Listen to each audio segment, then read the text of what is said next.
Chapter 4. An Economic Nightmare. 1. You may define a mass delusion. You cannot explain it, really. It is a malady of the imagination, incurable by reason, that apparently must run its course. If it does not lead people to self-destruction in a wild dilemma between two symbols of faith, it will yield at last to the facts of experience.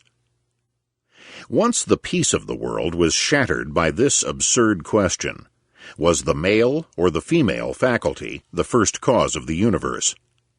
There was no answer, for man himself had invented the riddle. Nevertheless, what one believed about it was more important than life, happiness, or civilization. Proponents of the male principle adopted the color white. Worshippers of the female principle took for their sign and symbol the color red, inclining to yellow.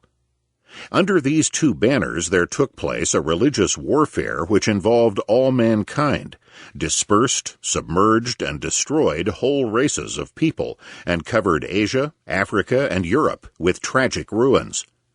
Then someone accidentally thought of a third principle which reconciled those two, and human sanity was restored on earth.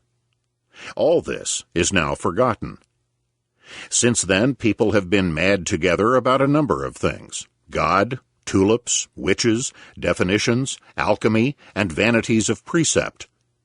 In 1894, they were mad about money, not about the use, possession, and distribution of it, but as to the color of it, whether it should be silver, that is to say, white, like the symbol of those old worshippers of the masculine faculty, or gold, that is, red inclining to yellow, as was the symbol of those who, in the dimness of human history, adored the feminine faculty. And as people divided on this question of silver or gold, they became utterly delirious. Either side was willing to see the government's credit ruined, as it very nearly was, for the vindication of a fetish. They did not know it. They had not the remotest notion why or how they were mad, because they were unable to realize that they were mad at all. I have recently turned over the pages of the newspapers and periodicals of that time to verify the recollection that events as they occurred were treated with no awareness of their significance. And it was so. Intelligence was in suspense.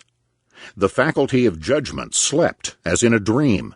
The imagination ran loose, inventing fears and fantasies. That the government stood on the verge of bankruptcy, or that the United States Treasury was about to shut up under a run of panic-stricken gold hoarders, was regarded not as a national emergency in which all were concerned alike, but as proof that one theory was right and another wrong, so that one side viewed the imminent disaster gloatingly and was disappointed at its temporary postponement, while the other resorted to sophistries and denied self-evident things.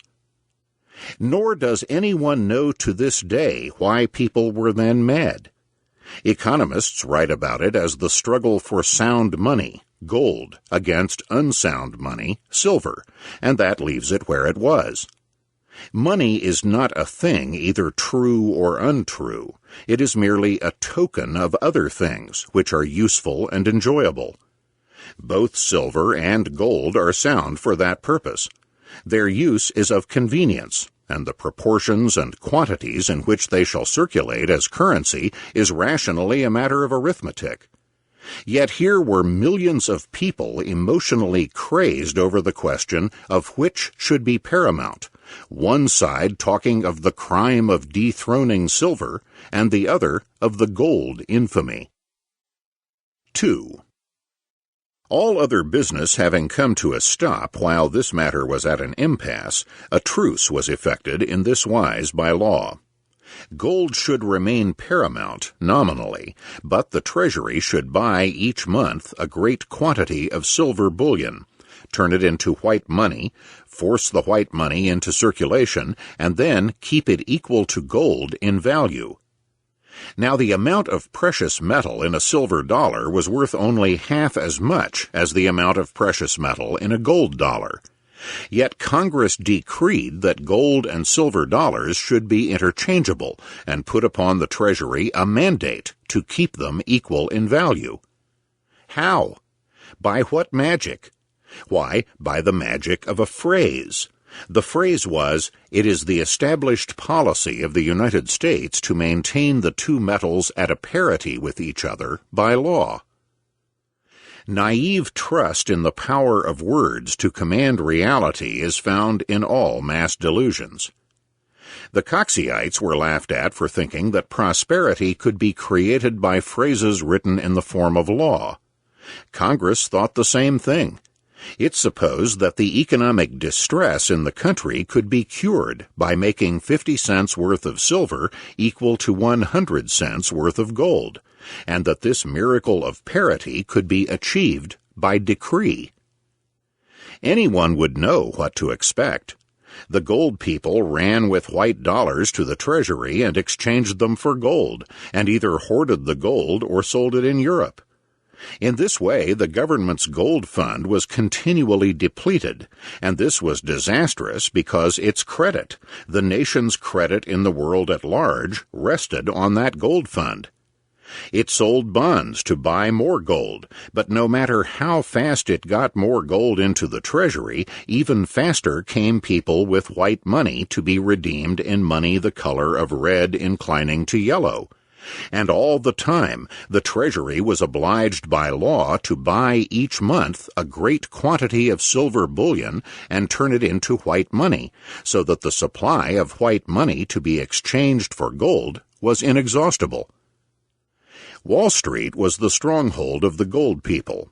It was to Wall Street that the government came to sell bonds for the gold it required to replenish its gold fund. The spectacle of the Secretary of the Treasury standing there with his hat out like a Turkish beggar was viewed exultingly by the gold people. "Carlyle's bonds won't go," said the New York Sun in a front-page headline on one of these occasions. Carlyle was the Secretary of the United States Treasury, entreating the gold people to buy the government's bonds with gold. They did it each time, but no sooner was the gold in the Treasury than they exchanged it out again with white money. This could not go on without wrecking the country's financial system. That would mean disaster for everyone, silver and gold people alike. Yet nobody knew how to stop. The silver people said the solution was to dethrone the gold token and make white money paramount. The others said the only way was to cast the white money fetish into the nearest ash heap and worship exclusively money of the color red, inclining to yellow. 3. Delusions are states of refuge. The mind, unable to comprehend realities or to deal with them, finds its ease in superstitions, beliefs, and modes of irrational procedure. It is easier to believe than to think. The realities of this period in our economic history, apart from the madness, were extremely bewildering. For 5 or 6 years preceding, there had been an ecstasy of great profits. The prodigious manner in which wealth multiplied had swindled men's dreams. No one lay down at night, but he was richer than when he got up, nor without the certainty of being richer still on the morrow. The golden age had come to pass. Wishing was having. The government had become so rich from duties collected on imported luxuries that the Treasury surplus became a national problem. It could not be properly spent, therefore it was wasted, and still it grew. This time, for sure, the tree of mammon would touch the heavens, and human happiness must endure forever. Then, suddenly, it had fallen. Speculation, greed, and dishonesty had invisibly devoured its heart. The trunk was hollow. Everything turned hollow. People were astonished, horrified, and wild with dismay. They would not blame themselves. They wished to blame each other without quite knowing how. The casual facts were hard to see in right relations. Popular imagination had not been trained to grasp them. The whole world was dealing with new forces, resulting from the application of capital to machine production on a vast scale, and there had just appeared for the first time in full magnitude that monstrous contradiction which we name overproduction. This was a worldwide phenomenon, but stranger here than in European countries because this country was newly industrialized on the modern plan, and knew not how to manage the conditions it had created, could not understand them, in fact. "We are a giant in swaddling cloths," explained Mordecai, the Jewish banker, who was one of the directors of the Great Midwestern. He said it solemnly at every directors' meeting. Just so. Still, it was incomprehensible to people generally, and as the pain of loss, chagrin, and disappointment unbearably increased, the conglomerate mind performed the weird self-saving act of going mad. That is to say, people made a superstition of their economic sins and cast the blame for all their ills upon two objects, gold and silver tokens. Thus, what had been an economic crisis only, subject to repair, became a fiasco of intelligence. The Europeans, all gold people, who had bought enormous quantities of American stocks and bonds, said, "What now? These people are going crazy. They may refuse ever to pay us back in gold," whereupon they began hastily to sell American securities. "After all," sighed the London Times, "the United States, for all its great resources, is a poor country." In the panic of 1893, confidence was destroyed. People disbelieved in their own things, in themselves, in each other. Important banking institutions failed for scandalous reasons.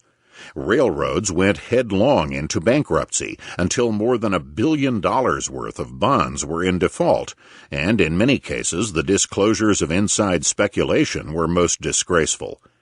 United States senators were discovered speculating in the stock of corporations that were interested in tariff legislation, particularly the Sugar Trust. The name of Wall Street became accursed. Not that morality was lower in Wall Street than anywhere else, but because the consequences of its sins were conspicuous. All industry sickened. A scourge of unemployment fell upon the land, and labor as such, with no theory of its own about money, knowing only what it meant to be out of work, assailed the befuddled intelligence of the country with that embarrassing question: why were men helplessly idle in this environment of boundless opportunity? The Coxyites thought it was for want of money. So many people thought. They proposed that the government should raise money for extensive public works, thereby creating jobs for the workless.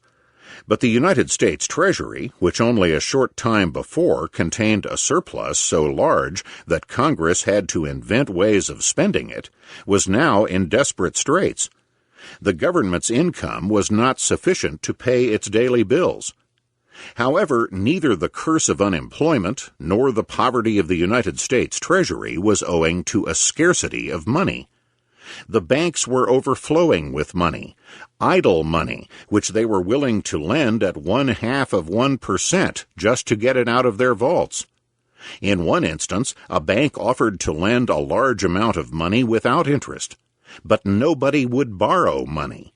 What should they do with it? There was no profit in business. So, there was unemployment of both labor and capital. 4. At the time of my arrival in Wall Street, conditions were already very bad. They grew worse.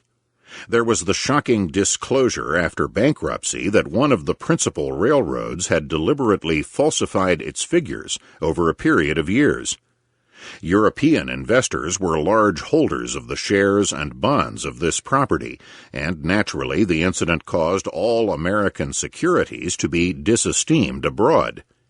Foreign selling now heavily increased for that reason, and as the foreigners sold their American securities on the New York Stock Exchange, they demanded gold. The United States Treasury had survived 2 runs upon its gold fund, but its condition was chronically perilous and began at length to be despaired of. Gold was leaving the country by every steamer. The feud between the gold and silver people grew steadily more insane and preoccupied Congress to such a degree that it neglected to consider ways and means of keeping the government in current funds. Labor, which had been clamorous and denunciatory, now became militant. Reports of troops being used to quell riots of the unemployed were incessant in the daily news. Wheat fell to a very low price, and the farmers embraced populism, a hot-eyed political movement in which every form of radicalism this side of anarchy was represented. Then came the disastrous American Railway Union strike, bringing organized labor into direct conflict with the authority of the federal government.